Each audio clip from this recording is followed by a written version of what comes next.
It's now time to introduce our first keynote, Professor Terence McGee, who is Professor Emeritus at the Department of Geography at the University of British Columbia in Canada, and also now in the University of Victoria, if I remember correctly, right? Professor McGee is a leading figure in the field of development studies for some 30 years. His seminal work has four main subsciences: the social and economic geography of Southeast Asian cities, the nature of the informal economy developing the world, the food distribution systems that are essential to the survival of the proletariat and burgeoning third world cities, and the development of extended metropolitan regions, which also include the notion of the Sakota. There have also been important contributions to rural-urban migration and to the understanding of Southeast Asia as a region. Professor McGee, thank you very much. Thank you very much.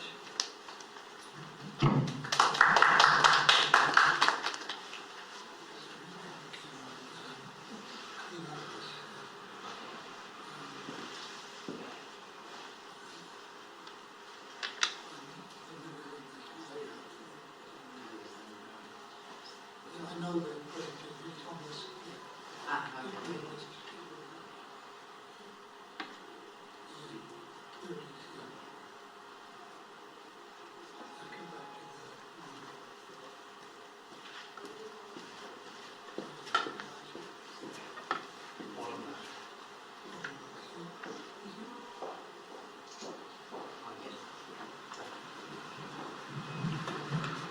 Thank you very much, Andre, and thank you for the introductory comments.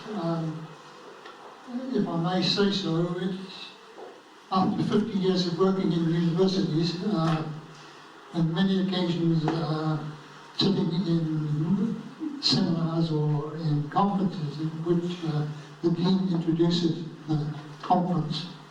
The first time I've heard a dean really engage intellectual issues, which is the subject of the conference discussion. Generally it involves a statement about the importance of the faculty and how the conference might contribute to it. So I'm deeply excited by the fact that we've actually got to work from the very beginning. And I'd like to thank you very much for your comments as well. One of the reasons that brought me here was the fact that quite inadvertently I was invited to a conference in Lausanne, run by the people who work at the Faculty of Architecture in the École Polytechnique in Lausanne. And I must admit that while I have kept a sort of interest in what I would call European urban studies, I've never sort of looked at it in a particularly systematic way. And that's, my mind was blown when I began to hear of the work that Paola Pagano and Bernardo Secchi were doing. And I realized that there was, in this particular, what I call contextual setting of Venice and its surrounding region, a particular parallel with what I was observing in Asia, which grew out of a very specific contextual setting of Italy from the 60s onwards, in the development of so-called Third Italy in northern Italy, and in particular in this case where it was the focus of the research of Paola and her students for perhaps I think at least 20 years. I may be wrong about that, but certainly some of the work that looked at seems to have begun to start there from 1980 onwards. So I was excited by that, and excited by the methodology that the architects and landscape people were using to try and capture the complexity of these regions. And then I began to come in contact with a group of people who work out of the Parsons School in New York. And again, these are architects and landscape and urban people who, again, have been beginning to realize the importance of what I call extended spaces. These are the spaces that go beyond whatever a city is, and what a city is highly contentious. It's administrative, it's functional, it's whatever. But there's a huge, fudging of boundaries about these particular classifications that we apply to territorial extension. And it's very clear to me that the way that the techniques that Pagano and Seti were using challenged the more conventional approaches that, say, for instance, geography was using, or the zonal models which had been developed out of Chicago in the 30s and whatnot. So I was excited to learn that in the European experience, there was some really, to me, fundamental rethinking of how you approach what is going on in these extended spaces. As a piece of research and as a piece of knowledge creation that was going to change our thinking about what extended spaces are. And I don't want to even define what extended spaces are, but I think one of our discussions should be to try to, or one unilinear theory, they are a series of clusters, which sort of is hard to conceptualize, but I think you understand what I mean. The second question is, how does empirical research, which I would call context, and I want to be very specific, and I think of context as, in my context, I think of it as an assemblage of activities, of the built environment, and many other aspects of territorial space, how they're assembled. Now, there's no assumption in that particular use of the word context that there is anything to do with what may be the forces that are driving context from outside or within at this point. It's simply to say that on the territorial landscape emerges an assemblage of activities as human beings interact with that environment. And what drives it is another set of issues, and I think we have to talk about this, and I want to look at it in one part of this presentation. And then the final part is really to suggest some implications for research priorities, at least in my judgment. I hasten to add that there are no attempt once again that they should be prioritized in any way in comparative urbanization. There is a really serious methodological challenge in comparing cross-cultural urbanization, which has been dealt with by a large number of scholars in time, but there are not a huge number of comparative urbanists, historically or in contemporary period. We find people specializing in national manifestations of urbanization, and the comparison of the national manifestations of urbanization through statistical analysis, demographic, all sorts of information. But what we don't find is that how this empirical research can feed into and can represent a particular knowledge cluster,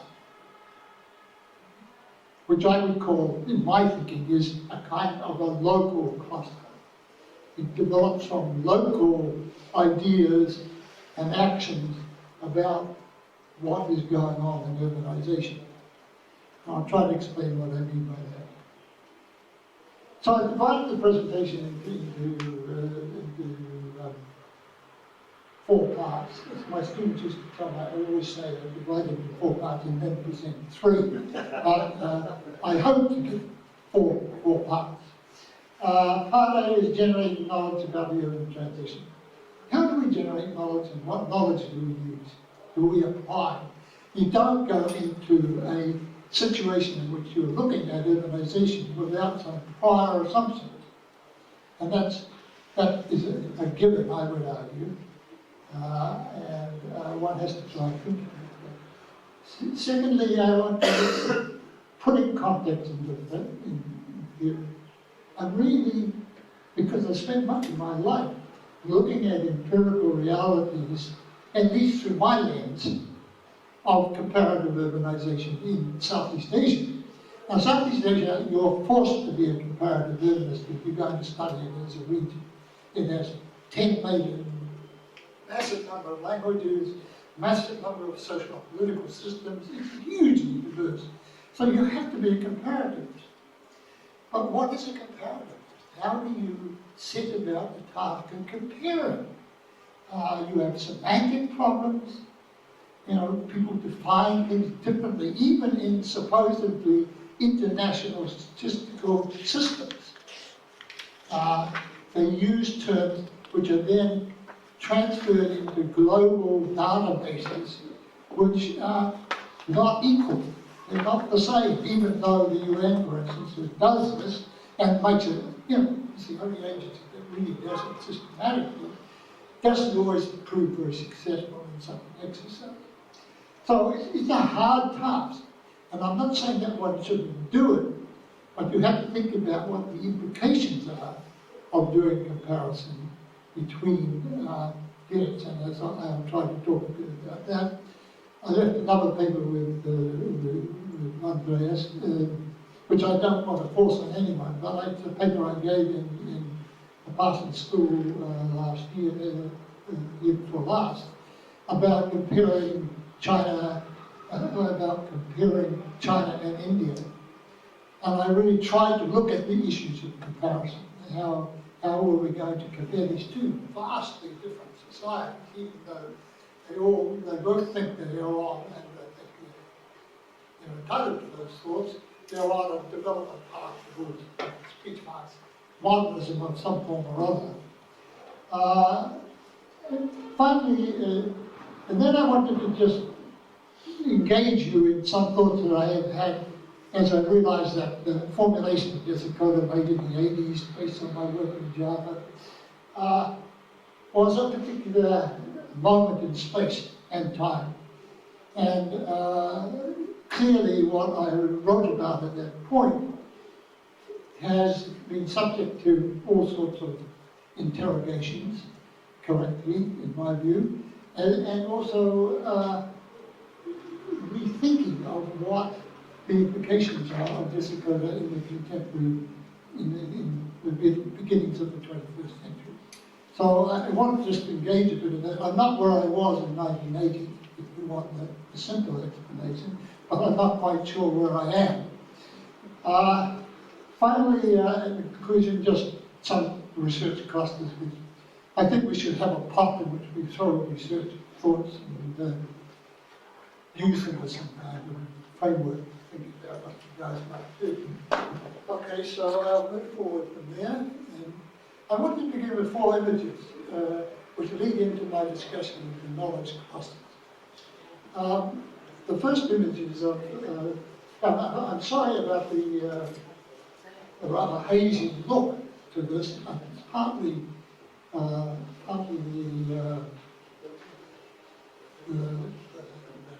shade, but it's not only. It happened to be a very foggy day, or misty day, or smoggy day, one or the other.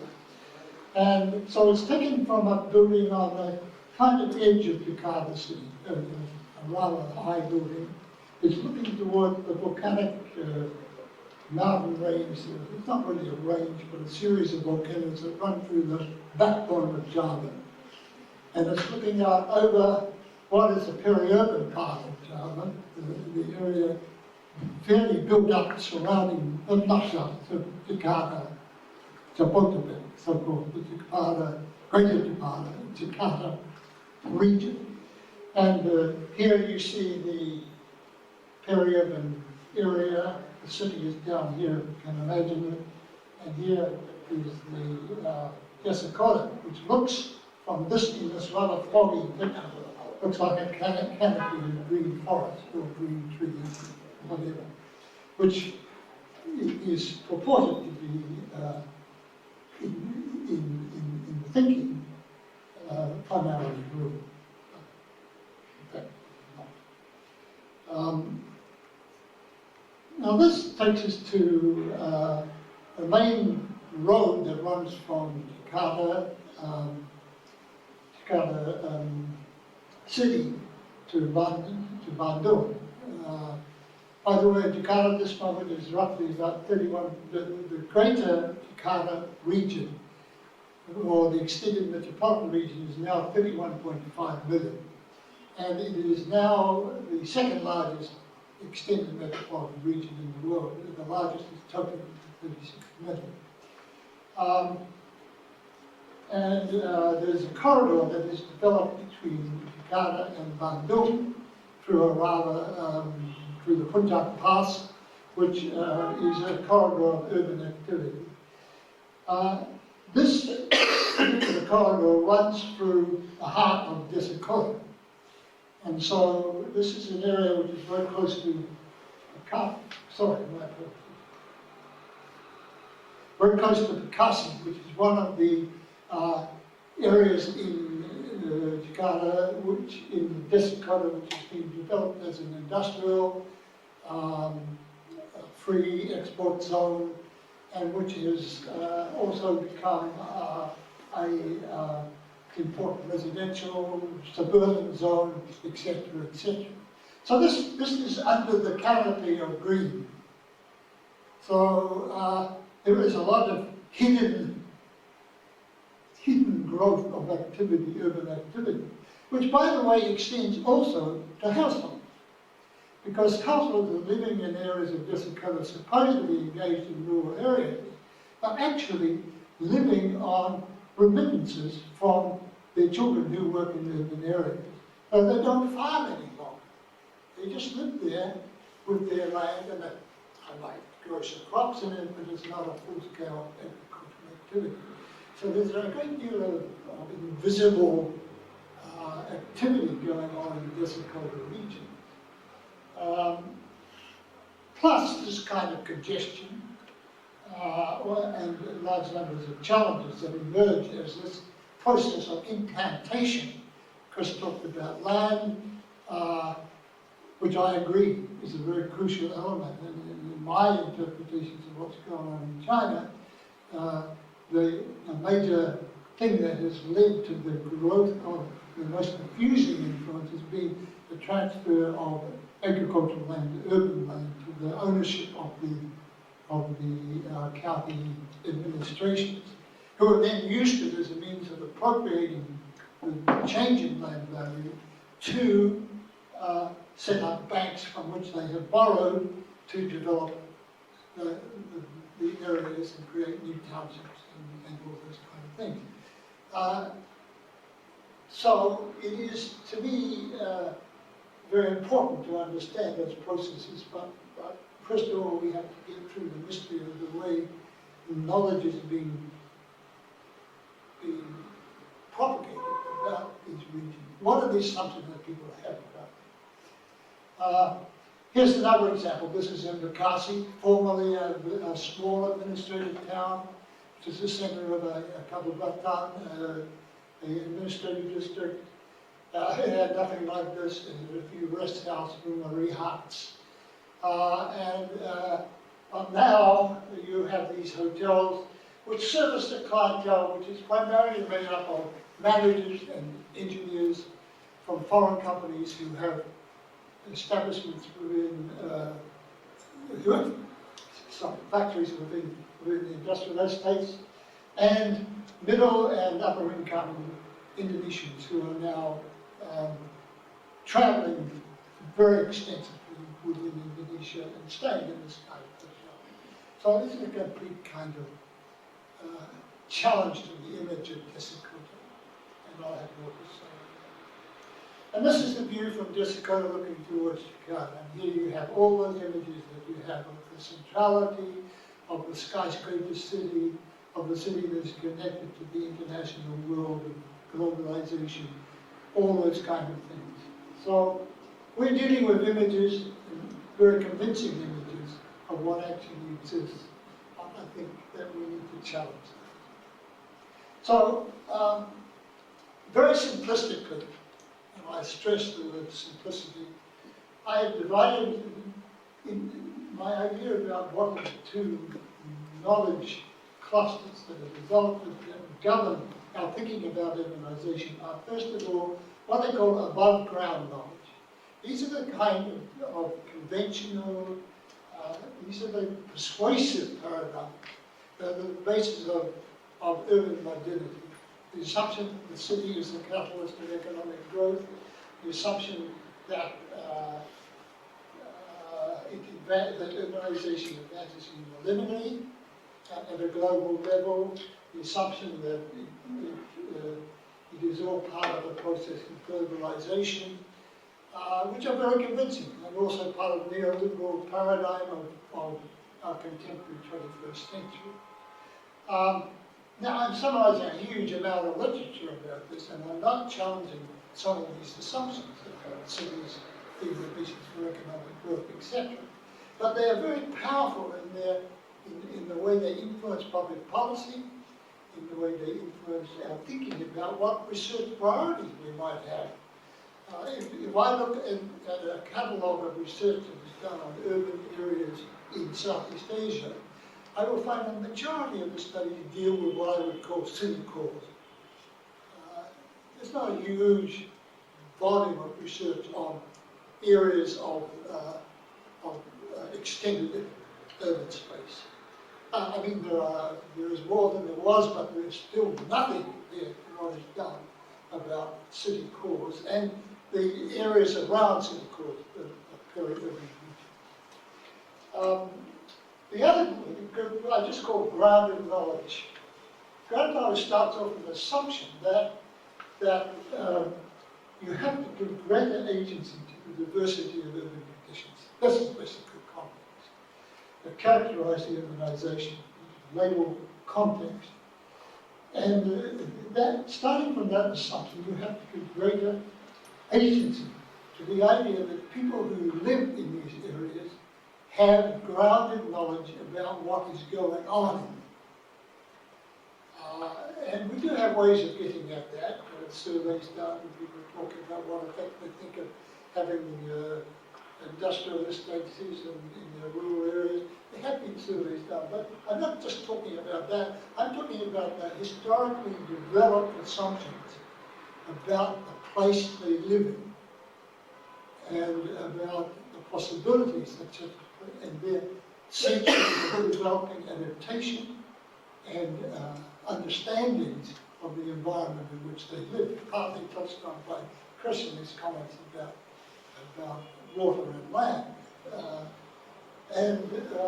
So that I want to make it clear that I think, for a reason I hope I can explain to you, that I do think that we need to change this unevenness between the focus of research from here to here.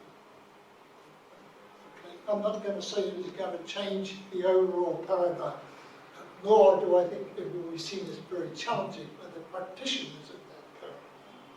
But I also think that it needed to be done if we are to see the potential for the extended urban spaces, where a majority of the urban population in Asia will live in the 21st century, and to offer a number of opportunities to develop responses to the type of sustainable environment, livable society, etc., that is necessary in an era which is going to be very volatile, environmentally with climate change, economically because of volatile economic conditions, and socially because of the role that information plays in affecting the formation of ideas about people's positions and about their challenges. So this has implications for the type of research that is done.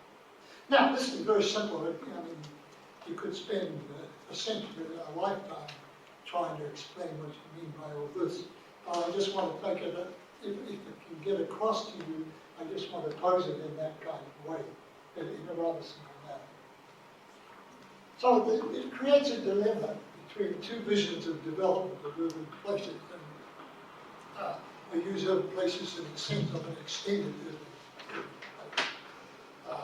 place. first, what I would call a developmentalist viewpoint, which in the development paradigm assumes that investment in of capital and human institutional change, etc., through a framework of encouraging urbanization, will create the kind of modern societies which will deliver what I hope to be the kind of benefits to the population of the society. That is, higher incomes, greater opportunities for the children to become better than they were, and many other things, capital acquisition, many facets. Well, that's one view of the world, but there's another view of the world that is more concerned about how do you make these urban spaces livable and resilient. What needs to be done? You don't need to design skyscrapers to solve the problems of extended urban spaces. You can make good skyscrapers, but I don't think they resolve the challenges. So I think we need, and I would also, I haven't looked into this, but we also need to think about the challenges that have been created by the form of urban spatial formation to the ecosystems. And this is a challenge which is not only challenging for the extended urban spaces, but challenging for the cities themselves, for the city cores which are supposed to be the centre, and are, in most cases, the centres of economic growth. So this flows into policy.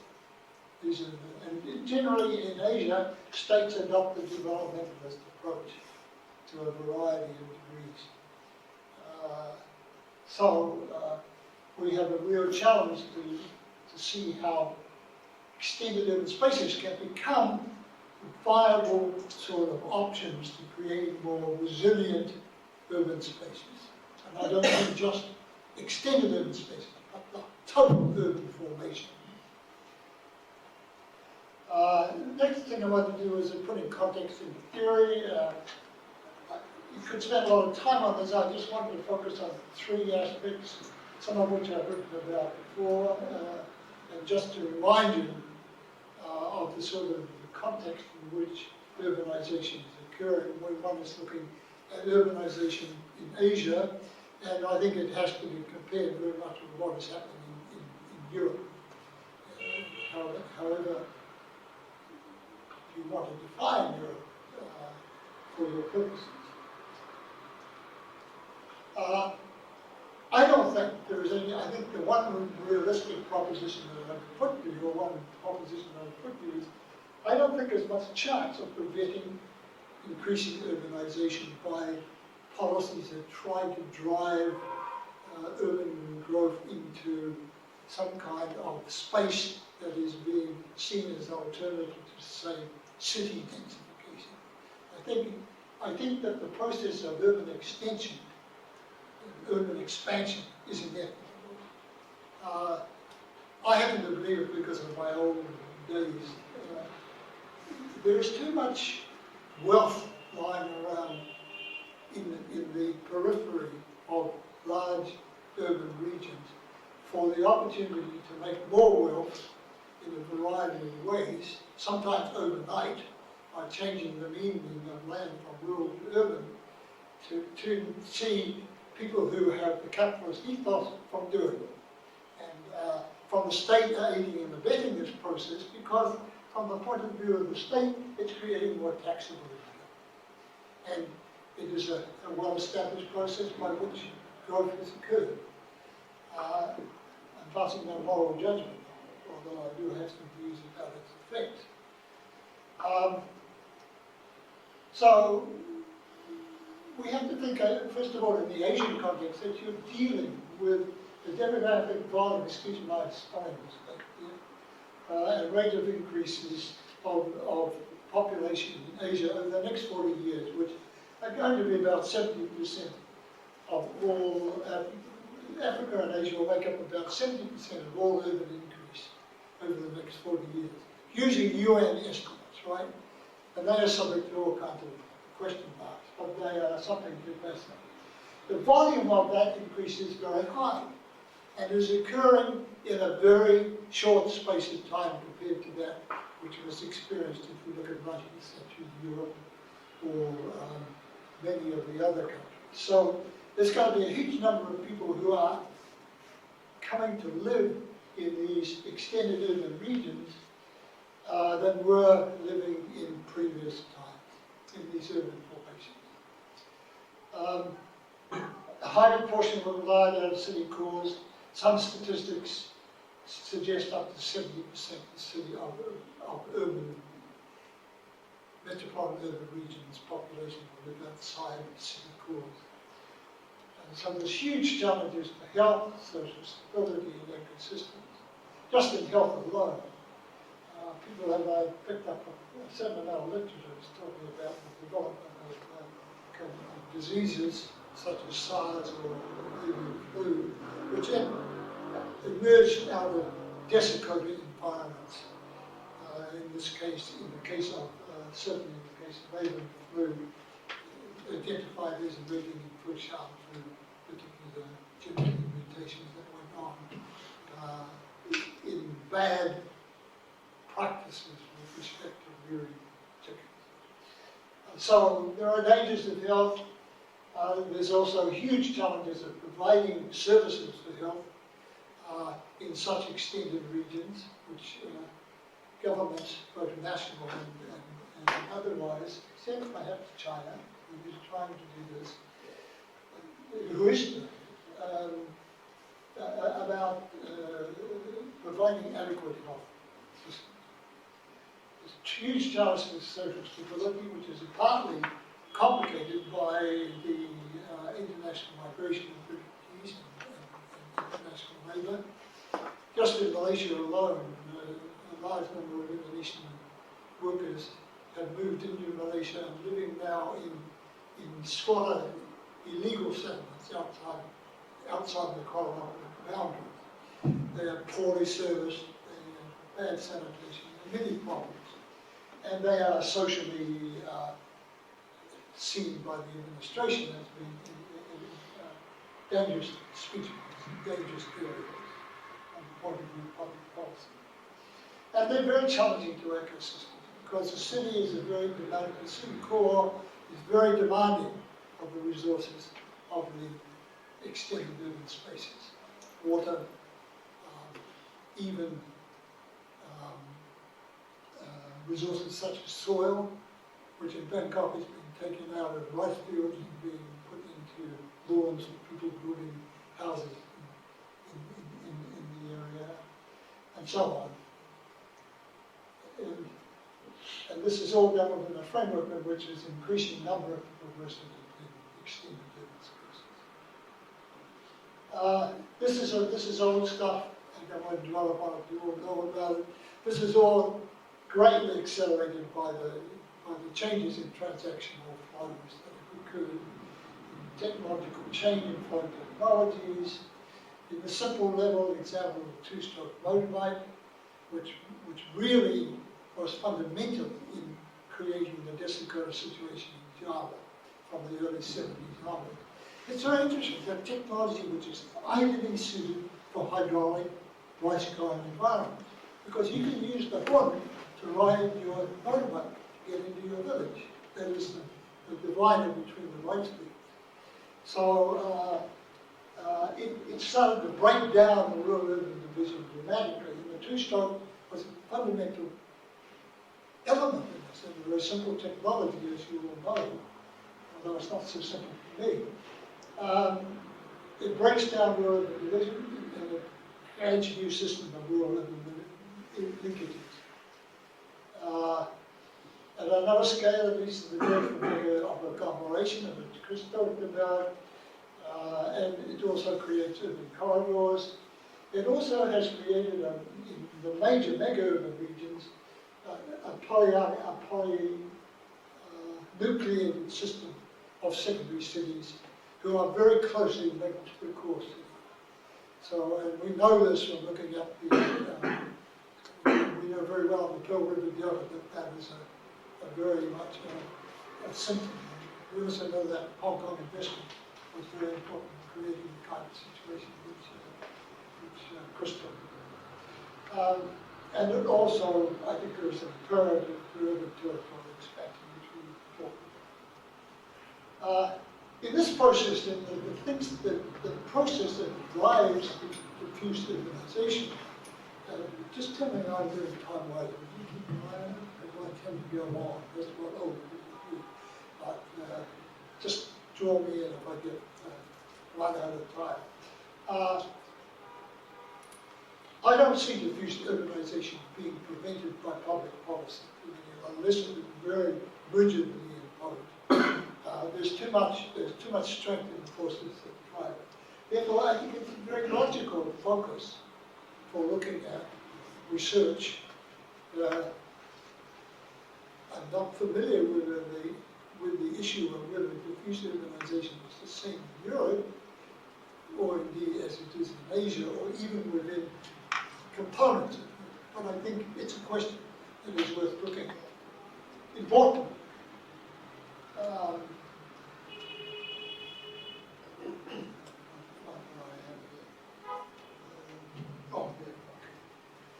And then I want to pass on just very quickly, because I've talked about this a lot in papers and whatnot. When I drew up the idea of discursive, it drew out an intensive period of fieldwork in rural Java, in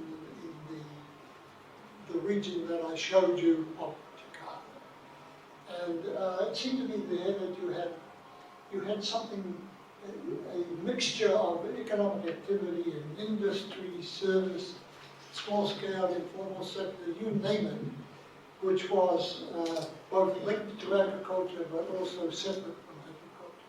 And so you had a kind of a system that was emerging that worked and provided all sorts of economic benefits to the population, and which had a potential for development, a potential which obviously. But in the period since the 80s, at least in Indonesia and in some parts of Southeast Asia, which I know, and from what the work that my students have done in China, I think there's been an acceleration of the processes of diffuse urbanization, which are leading to changes in the desiccant assemblage or landscape. And these are, there is a growing extension of urbanization. If I can give you one idea of this, around the polyarctic centers, which have been growing up around old administrative centers, which are still defined as kota under the Indonesian definition, which means city. But they're small cities. I mean, they're not, they're small compared to Jakarta, 12 million. They are, these days, of the order of 1 million. Around them is emerging another desiccant. So we are seeing a kind of like a mushroom.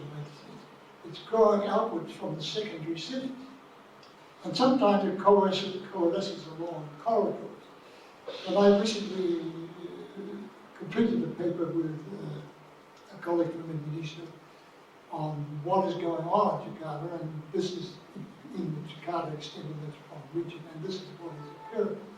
Desiccant is kind of being attacked, so suburbia is plonking itself down into the in a sub kind of way, the peri-urban region of a secondary city. And this means that the process is being changed into something which we might call the new desiccant. I don't know whether that's the right word or not. But we need to do research on this, and there isn't much research being done at this point. So, I mean, I think that we need to be aware that we're dealing with time when we formulate conceptions of spatial assemblage, we formulate them at points of time, as a rule. Sometimes we rely upon history to inform us about that formulation, and sometimes we attempt to see the implications for the future. But basically, we are formulating them at a point of time. So desiccant was formulated at a particular point of time, a time when town and village enterprises were flourishing in the Yangtze and in Guangdong. in Bandung. And in that period, a great deal more, I don't want to use the word, but there's been more rationalization of space, both by the state and by the private sector, and the state in collaboration with the private sector. So this changes what Desiccota was, and it produces a new kind of form of Desiccota. This is entirely in line with the kind of thinking that hegemonic above-ground theory is suggesting is necessary for development and modernization. I use modernization, which is now a term not much loved by some theorists of development theory, simply because I think most practitioners of this development in Asia practice modernization rather than some other more subtle form of development, although I see changes. The scale at which you're looking at this stuff is very important, and we talked about scale, and to me scale is really important. I just want to show a series of quick slides to show you how my thinking and ideas began to change. This is 2015 UN data. This is a rather incomplete collection of mega-urban regions at a global level. But just draw your attention to the difference between Europe, and Asia, what we do here. There's a huge volume of difference in dimensions of what a mega-urban region. So, are there arguments that in the European situation, the kind of secondary cities, the small towns, are more important than they are in Asia? No, I'm not sure. I know that in India it's certainly true.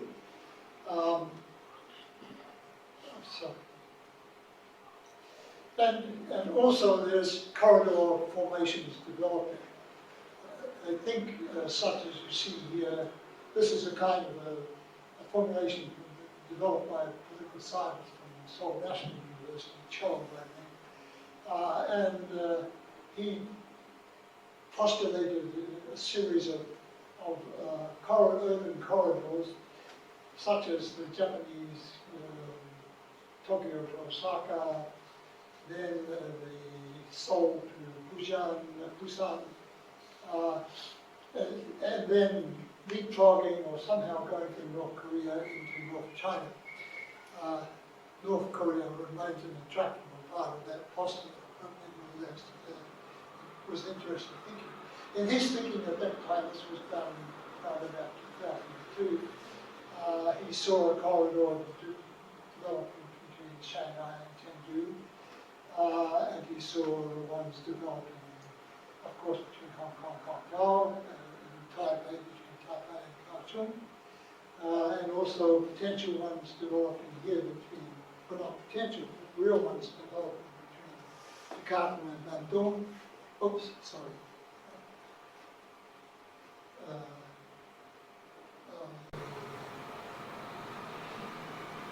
And so, one of the ways of thinking about it is a corridor scale of what is going on in Asia. And I suspect, having looked at some of the European literature, that the so-called banana idea and planning, I don't know, where did it run from Berlin to, tell me where it ran from, Berlin to Italy? It looked like a banana.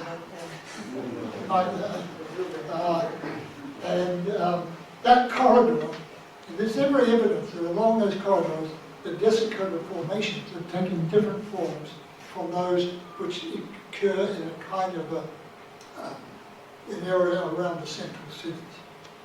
So I think it's worthwhile thinking, but this is a scale of assemblage within the international, sometimes international, but sometimes national or regional formations such as the EU, etc. And I know that the EU has been very concerned, or not concerned, but been sponsoring a lot of research looking at these issues about interboundary relationships in the development of these corridors, etc.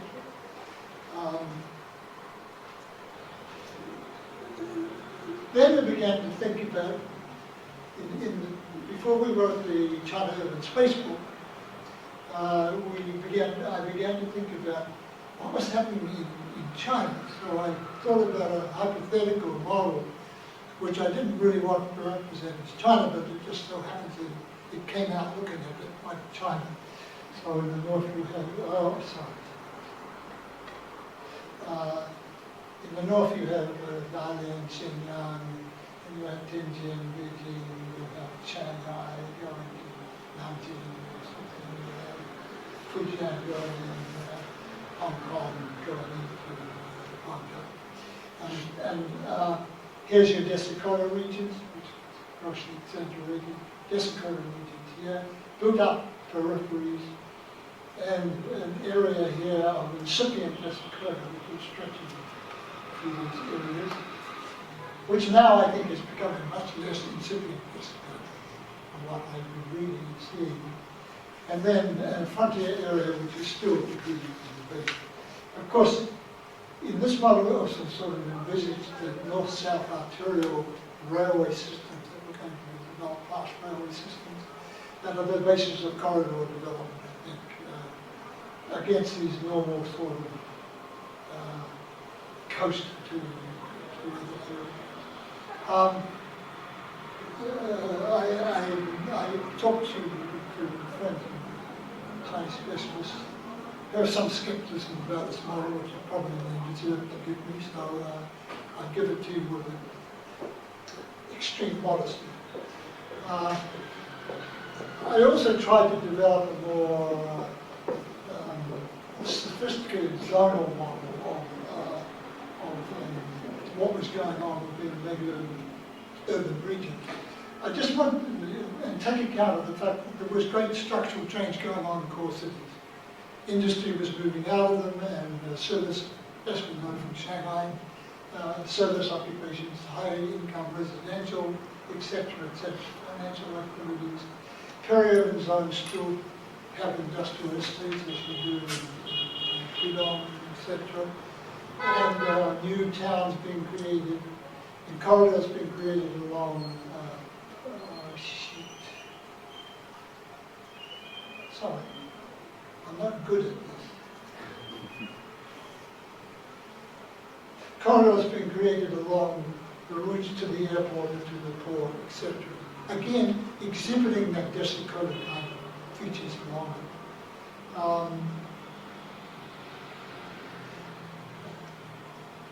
And I tried to put this into a model of transformational change. As I thinking about it, I saw the processes coming from the above ground formation as being ones which were moving into areas of social tension, environment, decisional congestion, and I might say also of governance, which I didn't include in this diagram, which I do now. I didn't have time to do it. And so what they saw here was a zone of contact between local government, small medium enterprises, households, microprocessors, that was causing a kind of what I call a zone of contact, a zone of indecision institutionally about how you handle these zones of contact. So Desikota are zones of contact. And that's another way of thinking about it. Zones of contact between those diffusing forces from a transformational process to the reaction of the microprocessors, which I call polyarchic, because they're hugely numerous in their quality and individual action, often at the household level. And of course this rolls over into services. This is a picture diagram I took from some work that was being done in China, data about the actual level of service provision in urban districts and going right out to the county areas, which were rural by definition. As you see, the level of service provision between the two is very high. Of course, within the rural areas, there's been centuries-long developed systems of dealing with sewage, handling water, managing resources, which were fine until they began to be put under threat by the systems that were coming in. So we see hydraulic systems being interrupted by industrial estates that prevent water systems. so on, not all of that. I became very interested in the work of a Chilean institutional economist, that's a good economist by definition, who was very concerned to identify forms of capital which were not always, apart from economic capital, concerned with helping the development process. So we talked about cultural capital, cognitive capital, cultural capital, institutional capital, social capital, physical capital, human capital. And to this I would add eco capital. Because within these desiccated areas, you have people who know how to manage ecosystems. And they've been managing them for centuries, passing on these techniques for centuries. And they only lose that capacity when the system becomes under threat. Partly from forces like I explained, or partly from climate change or many other factors, natural disasters, whatever. So this leads me to my final conclusion, just possible research clusters. I'm sure I've gone over time. The chairman has not been particularly vigorous in enforcing. Research cluster 1 is understanding the reconfiguration of extended urban rural spaces, where I used the term urban, rural, rural. I picked up the term urban out of the French literature, actually. It's not a term used very much in English, although it has precise English language meaning. We need to have some kind of research that begins to look at how is the reconfiguration going. I think landscape studies has the technology to do this. They do have the technologies to do this. And they're becoming more and more sophisticated. And so, at least depending on how you design your research strategies, whether you go for what I would advocate, local sites in Europe and if you're going to go ahead with a research project, or whether you decide to work at different scales, like macro, meso, local, is very important, and that's not for me to argue about. But we must know what is happening. It involves historical analysis. And one of the work of Pagano students is very careful analysis of the change in the assemblage of species, objets in space, using that word objet in a very conceptual way. Research cluster 2, understanding functional integration. There is no doubt that what is happening in the desiccated areas and in the zones of extended space is being greatly shaped by processes that lead to functional integration and functional disintegration. And we need to, by functional I don't mean that they're good, their functions become more disintegrated. We need to carry on researching in this kind of idea. And what underpins such interest is that it can lead to peripheralization in extended metropolis, in extended space. Marginalization and peripheralization. And we have to be very careful of that in situations of volatility, economic volatility. Research cluster 3, somehow or other we have to get into policy formation at national levels, the importance of diffuse urbanization, their understanding of it. At the moment, it's driven by the key elements of public policy formation are driven by the ideas of making cities more economically productive and efficient. And that's fine, that's necessary. But it is at the expense of seeing what the processes of change in extended urban space offer the possibilities for coping with these other challenges that are part of the 21st century phenomenon. So that's a big question, a big the areas, and one would need to think about which of those would be helpful to try to develop. But they also offer great possibilities for what to me would be exciting research. So I'll just leave you with that. It's obvious that I vote for Earth. Thank you. I'm sorry if I've gone on.